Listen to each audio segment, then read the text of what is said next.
Hello friends, आपका हमारे YouTube channel पर हार्दिक स्वागत है। आज हम लोग जीन प्याजे के बारे में डिस्कस करेंगे, जो कि परीक्षा की दृष्टि से काफ़ी महत्वपूर्ण है। यहाँ से अक्सर प्रश्न बनते रहते हैं।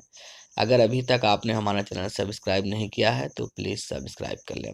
और हाँ, पूरा वीडियो देखिएगा। अगर आप पूरा वीडियो देखेंगे तो आज के बाद आपको जीन प्याजे से जितने भी क्वेश्चन बनते हैं दोबारा आपको देखना नहीं पड़ेगा। आइए बिना देरी किए हुए स्टार्ट करते हैं। जीन पियाजे जो कि एक स्विट्जरलैंड के मनोवैज्ञानिक थे। इन्होंने संज्ञानात्मक विकास का सिद्धांत दिया और इन्होंने बच्चों को नन्हे वैज्ञानिक तथा सक्रिय ज्ञान निर्माता कहा। आपने दिमाग में एक चीज रख लीजिए, जीन पियाजे कहाँ के रहने वाले थे? स्विट्जरलैंड के। इन्होंने कौन सा सिद्धांत दिया? संज्ञानात्मक विकास का सिद्धांत। बच्चों को क्या कहा? नन्हे वैज्ञानिक तथा सक्रिय ज्ञान निर्माता कहा। जीन पियाजे ने संज्ञानात्मक विकास की कितनी अवस्थाएं दी हैं? जीन पियाजे ने संज्ञानात्मक विकास की 4 अवस्थाएं दी हैं। ये क्वेश्चन आपका एग्जाम में डायरेक्ट पूछा गया है।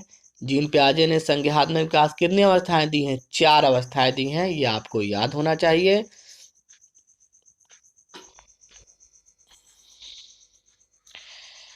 पहला आपका है संवेदी पेशी अवस्था, जो जन्म से 2 वर्ष तक होती है। दूसरा आपका है पूर्व संक्रियात्मक अवस्था, जो 2 से 7 साल तक होती है। तीसरा आपका है ठोस संक्रियात्मक अवस्था या मूर्त संक्रियात्मक अवस्था, जो 7 से 11 साल तक होता है। चौथा आपका है औपचारिक या अमूर्त संक्रियात्मक अवस्था, जो कि 11 से 15 साल होता है। ये क्वेश्चन आपका लगभग हर परीक्षाओं में पूछा गया है कि संवेदी पेशी अवस्था कब से कब तक होता है, तो आपका आंसर होना चाहिए जन्म से 2 साल तक। पूर्व संक्रियात्मक अवस्था कब से कब होता है, तो आपका आंसर होना चाहिए 2 से 7 साल तक। ठोस संक्रियात्मक अवस्था या मूर्त संक्रियात्मक अवस्था की अवधि क्या है, तो इसका आंसर होना चाहिए 7 से 11 साल। और औपचारिक या अमूर्त संक्रियात्मक अवस्था की अवधि क्या है? 11 से 15 साल। ये आइए अब देखते हैं कि संवेदी पेशी या इंद्रिय जनित अवस्था की क्या क्या विशेषता होती है। पहला आपका क्या विशेषता है? वस्तु स्थायित्व। संवेदी पेशी या इंद्र जनित अवस्था की महत्वपूर्ण विशेषता है वस्तु स्थायित्व। मतलब इस अवस्था में बालक उस वस्तु के बारे में भी अनुक्रिया करने लगता है जो उसे दृष्टिगोचर नहीं होती है। इस गुण को ही कहते हैं वस्तु स्थायित्व। दूसरा उसका क्या है? अनुकरण। बालक अपने वयस्कों का अनुकरण करने लगता है। तीसरा जो आपका महत्वपूर्ण विशेषता है लक्ष्य निर्देशित व्यवहार। मतलब बालक को अगर भूख लगी है तो रोने लगता है, इसका मतलब होता है कि उसको दूध चाहिए। यही उसका लक्ष्य निर्देशित व्यवहार होता है। चौथा आपकी विशेषता होती है भाषा का भाव। जैसा हम लोग जानते हैं कि जन्म से दो साल तक के बच्चों में भाषा का अभाव होता है। पांचवी प्रमुख विशेषता है वृत्ति प्रतिक्रिया। पांचवी प्रमुख विशेषता आपकी क्या है? वृत्ति प्रतिक्रिया। वृत्ति प्रतिक्रिया माने जैसे किसी चीज को दोहराना और कोई चीज छिपा दिया जाए तो उसको ढूंढना, वस्तुओं को इधर उधर पलटना, वस्तु को ऊपर से नीचे गिराना, ये सब आपकी आती हैं वृत्ति प्रतिक्रियाओं में। आइए फिर से एक बार देख लेते हैं संवेदी पेशी अवस्था की क्या क्या विशेषता है। पहला आपका है वस्तु स्थायित्व। दूसरा आपका है अनुकरण। तीसरा आपका लक्ष्य निर्देशित व्यवहार।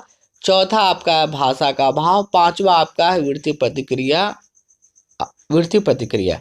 इस अवस्था में बालक में चूंकि भाषा का भाव होता है, इसलिए बच्चा इंद्रियों के द्वारा आंख, नाक, कान, हाथ द्वारा अपने विचारों को व्यक्त करता है। पेशी या इंद्रियत अवस्था में बालक अपने विचारों को आंख, नाक, कान, हाथ मतलब अपने इंद्रियों द्वारा व्यक्त करता है। इसलिए इस अवस्था को क्या कहते हैं? संवेदी पेशी अवस्था। बालक को जो भी मतलब अपने विचार व्यक्त करना होगा अपने इंद्रियों द्वारा करेगा, आंख, नाक, कान, हाथ द्वारा करेगा। इसलिए इसका नाम रखा गया संवेदी पेशी या इंद्रिय जनित अवस्था। आइए दूसरी अवस्था देखते हैं। दूसरी अवस्था आपके क्या है? पूर्व संक्रियात्मक अवस्था, जो कि 2 से 7 साल तक होती है। ये आपका क्या होता है? 2 से 7 साल तक। यहाँ वो पहला क्या है आपका? जीववाद। संक्रियात्मक अवस्था की सबसे पहली विशेषता है जीवात्म, मतलब बालक निर्जीव वस्तुओं को सजीव मानने लगता है। जैसे बालक जिस गुड़िया के साथ खेल रहा है उसको वो सजीव मानता है। दूसरी प्रमुख विशेषता क्या है? आत्म केंद्रित। बालक केवल अपनी ही बातों को सही मानता है और उसमें मैं की भावना आ जाती है। जैसे मेरा खिलौना, मेरे मम्मी पापा, ये बालक में फीलिंग आ जाती है। तीसरी प्रमुख विशेषता क्या है इसका? अपलटावे गुण।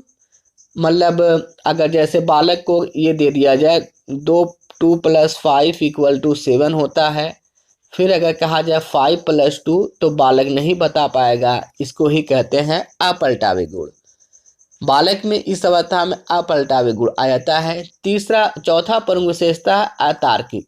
मतलब यहाँ पर बालक आपका अतार्किक होता है। वह ये पूछता है कि आकाश नीला क्यों है, पृथ्वी क्यों गोल है, इस प्रकार के क्वेश्चन करने लगता है। और पांचवा प्रमुख विशेषता है अनुत्क्रमणीयता या अपलटावे गुण। छठा प्रमुख विशेषता है केंद्रीकरण। मतलब बालक किसी वस्तु के केवल एक ही पक्ष को समझता है, दूसरे पक्ष को वह नहीं समझता, इसी को कहते हैं केंद्रीकरण। इसकी दो उपअवस्थाएं भी हैं। पहला आपका क्या है? प्राक संप्रेत्यात्मक अवधि, ये 2 से 4 वर्ष तक होती है। और आपका दूसरा है अंतर्देशीय अवधि, ये 4 से 7 वर्ष तक होती है। इस अवस्था में प्रतीकात्मक व्यवहार भी आ जाता है, जैसे संकेत चिन्ह विकसित हो जाता है। जैसे बालक माँ शब्द को सुनते सुनते माँ की प्रतिमा बनाने लगता है। और इस अवस्था में बालक प्रतीकात्मक खेल भी खेलने लगते हैं, जैसे दूल्हा दुल्हन, गुड़िया गुड्डा, इस प्रकार के खेल भी बालक खेलने लगते हैं। आइए तीसरी अवस्था देखते हैं। तीसरी अवस्था आपकी है मूर्त संक्रियात्मक अवस्था, जो कि 7 से 11 साल की होती है। यहाँ पे क्या होता है? पलटावे गुण आ जाता है। जैसे 2 + 5 अगर आपका हुआ 7, तो बालक ये भी बता देगा कि 5 + 2 कितना होगा, 7। संरक्षण, मतलब बालक अब ये समझने लगता है कि किसी वस्तु की क्वांटिटी नहीं बदलती, भले उसका शेप और साइज बदल जाए। जैसे अगर दोनों 1 लीटर के पात्र हैं, चाहे वो पात्र छोटा हो चाहे बड़ा, दोनों में सेम क्वांटिटी ही आएगी। इसे कहते हैं संरक्षण। तीसरा आपकी विशेषता है वर्गीकरण। मतलब बालक अब सजीव निर्जीव वस्तुओं में को वर्गीकृत करने लगता है। इसमें चौथा प्रमुख विशेषता है गणितीय संक्रियाएं। बालक में जोड़, गुणा, भाग, घटाना, द्रव्यमान, भार आदि गणितीय संक्रियाएं विकसित हो जाती हैं। पांचवा प्रमुख विशेषता है आज्ञानात्मक तर्क। मतलब बालक अब उदाहरण से नियम की ओर चलने लगता है। मतलब मूल संक्रियात्मक अवस्था में बालक केवल उन वस्तुओं के बारे में ही चिंतन करता है जो उसको दिखाई देती हैं, और उन वस्तुओं के बारे में यहाँ चिंतन नहीं कर पाता जो उसको दिखाई नहीं देती है। इस अवस्था में बालक वस्तुओं और घटनाओं के बारे में चिंतन करना प्रारंभ कर देता है। चौथी अवस्था है औपचारिक या अमूर्त संक्रियात्मक अवस्था। पियाजे की चौथी अवस्था है औपचारिक या अमूर्त संक्रियात्मक अवस्था, जो कि 11 से 15 साल तक होती है।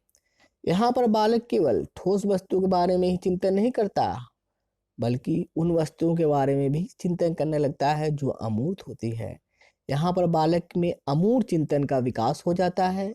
बालक के संपूर्ण मानसिक योग्यताओं का विकास हो जाता है, संपूर्ण संप्रत्यों का विकास हो जाता है।